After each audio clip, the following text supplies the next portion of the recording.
Hi guys! Ayan. So, papakita ni Inday ang kanyang salad for today bago to.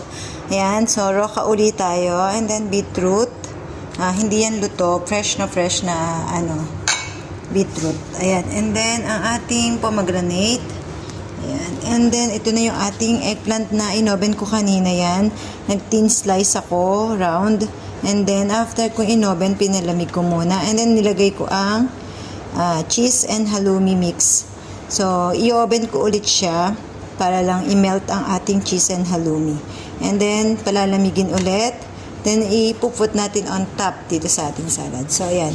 I-mix na natin ang ating mga ingredients. Ayan.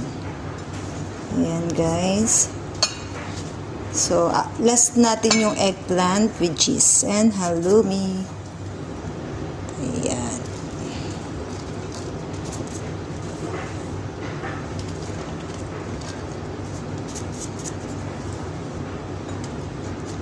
So, dadalhin ulit sa kabilang bahay. And then, after nito, ako'y magluluto na. So, ito na yung ating dressing. Nagawa ko na pala kanina. Yan. O, diba? So, pour oven na to. And then, papalamigin.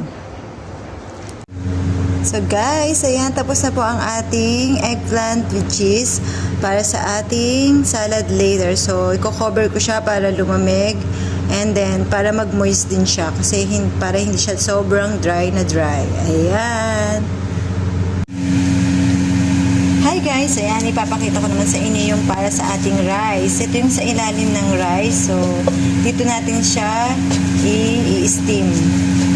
So, meron turmeric and onion. So, hindi ko masyadong niluto yung onion kasi maglo-low fire pa tayo.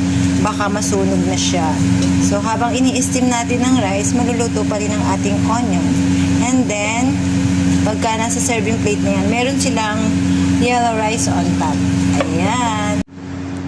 Hi guys! Ito na ang ating salad. So, nasa on top na ang ating eggplant with cheese and halloumi. At syempre, ito na ang ating dressing. Ayan. So, 15 minutes on the way na ang ating mga food later. Okay. So, guys, ito na yung ating curry. Ayan, papakita ko sa inyo.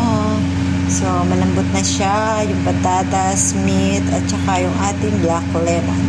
So, okay na din yung lasa niya. Medyo mahirap siyang lasahan sa salt kasi yung sourness niya o yung asim niya. Asim, tamis, parang ganun. So, kaya medyo nahirapan si Inday sa salt pero sana okay ang kanyang lasa. Yan. At eto na ang ating rice.